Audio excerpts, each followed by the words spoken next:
शारदीय पार्वण पूजा सबुठर माहौल देखा मिलूँ आम आपको लगातार देखुलू झंकर शाला पीठर पार्वण पूजा एवं आसी पहुंची जगतसिंहपुर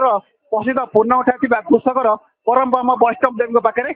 चलती महाअष्टमी पूजा आम सीधा थोड़ा चित्र देखा चाहबू माँ को चित्र देखू जे माँ को चलती प्रतिमा माँ को पाखे सका 4टा बेले पहड़ खोलिया माँ को आरती चलला माँ को पाखे हजार हजार भक्त श्रद्धालुर समागम लगे आम ये कही रखा चाहूँ जगतसिंहपुर जिले में पूर्णगर प्रसिद्ध जो परम ब्रह्म वैष्णव देवी पाखे जगतसिंहपुर खाली सहर नुहे खाली पूर्ण गाँ नुहे जगतसिंहपुर जिला सहित जिला बाहर बहु भक्त श्रद्धालुर समागम देखा मिलूँ आम ये परिसर देखा मिलूँ जे माँ को पाखे केते भक्तिमय परिवेश हजार हजार लोक भक्त श्रद्धालु जमा होती माँ को पाखे प्रतिक्रिया ना चेषा करा माँ आप दीर्घ समय माँ को डाकुं माँ को पारे बस माँ को लगुच बहुत खुशी लगुच बहुत आनंदित कहीं मु वर्ष अनै थे केतबे मो माँ आसबे आम गाँव को जीवु अनुभूति माँ अनुभूति तो बहुत तांकर कौन अनुभूति कहबी तांकर सब कार्य जितेबले जहाँ डाकी सब बेले हाँ कर आज्ञा देती सब कर आशीर्वाद सब समस्त थाऊ बोली मो माँ पाखे प्रार्थना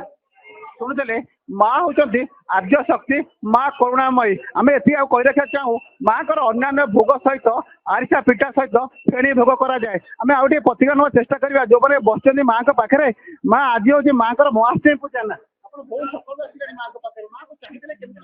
माँ को चाहिए मन तो एत आनंद भरी जाऊँगी कहवा कथा नुह पुणी गोटे वर्ष अपेक्षा पर आज माँ को पूजा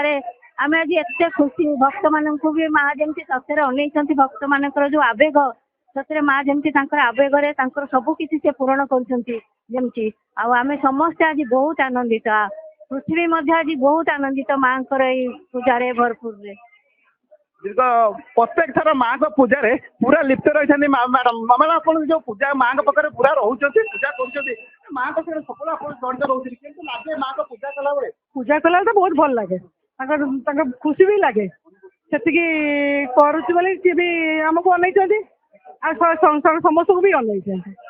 माँ तो समस्त माँ आ कौन विषय मुझे कौन कह जगत जननी से माँ दुर्गा आ कि माँ होती जगत जननी करुणामयी माँ आम भक्त को देखा चाहबू सका 4टा ठारू माँ पाखे माँ को पाखे हजार हजार भक्त श्रद्धालुर समागम लगी गोटे कथा कह माँ को ये बड़ी कथा रही जो पानी कखरा कहतु आखु कथा कहतु काकुड़ी कथा कहतु एपट सब विभिन्न प्रकार ये बड़ी दि जाए माँ को सम्मुखें दि जाए आम ये प्रतिज्ञा ना चेषा करवा जो भक्त आस माँ को आज महाअष्टमी पूजा व्रत रखिंट आज माँ को बहुत आनंद लगुच बहुत भक्ति भाव भी मन भर आसूसी भिड़ टी कि बहुत शांति लगुच माँ को अनुभूति तो अनेक अच्छी भिड़ आ कौन कही आगे आगे माँ कहते माँ को अनुभूति कहले सर ना कि माँ को डाकीदे ना माँ निश्चय शुणे माँ को चलती प्रतिमा जे जो थे माँ को दर्शन करने आस माँ को देखा करने माँ को आम देखा कर चेषा करवा माँ को पाखु अनेक भक्त श्रद्धालु भी आज माँ को पाखे जो व्रत लगी पूजा होती कौन कौन पूजा होती माँ को चली वर्ष पूजा चलती आप देखु पारे सीधा सड़क चित्र से माँ को पाखे सका सका समस्ते पहुंचे हजार हजार लोक श्रद्धालु मानकर भिड़ जमी माँ को पाखे आम माँ आसते भक्त पाखक भक्त जो माँ को देखा दौरान दर्शन कर भक्त जो माँ को पाखे तार पाप अत्याचार मानने प्रचार करने से माँ को पाखे आराधना करुच्ची आम ये कहवा जे माँ को पाखे केमती आप सीधा चित्र देखिपे भोग आपंकर व्रत रखिंट जो मैंने ये जगतसिंहपुर सहर कथा कहतु जगतसिंह बाहर कथा कहतु समझे छुट्टी आसते माँ के पाखक ये प्रतिक्रिया चेषा करा माँ आप माँ को माँ तो मोर माँ देखिले गोटे सिंहरण खेली जाए मन में भक्ति भाव भी जागृत हुए मोर गोटे कथा जे माँ को देखीदे ना पेट पूरी जाऊँगी चलती प्रतिमा को जहाँ डाकीदे माँ मैंने पूरती किए संतान किए परिवार किए समाज समस्त आसते शुभ मनाते माँ को अनुभूति कहवाक मत घंटाटे दरकार किंतु संक्षेप कहबी मु 70 वर्ष है यही माँ को पाखे मो गाँ यहीटा मुझे पूजा करे दुर्गा पूजा रे ये पूजा अन्य पूजा अपेक्षा पूरा भिन्न धरण ये पूजा रे सप्तमी अष्टमी नवमी दशमी गोटे गोटे पूजा जदि आप देखिए भाविबे जे ये कौन होउची सबुठु जितेबाला बलि पड़ो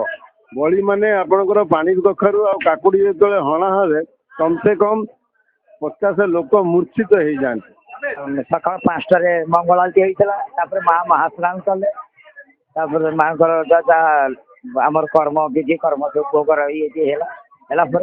महाअष्टमी 8:29 आरंभ हो बर्तमान ता पूर्व लोक मैंने समागम हो गले ये तार से मानसिक व्रत कर भोगराग करती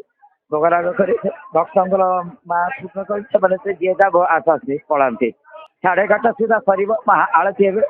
आलती पर अष्टमी पूजा सर अष्टमी एवं तारिणी सर 1:21 संधि पूजा आरंभ हम कहवा जे माने असत्य पर सत्यर अन्याय पर न्यायर जय एमती लगी रही था। जगतसिंहपुर पूर्णंग पीठर दीप्ति महादी नंदी गोष्ठी।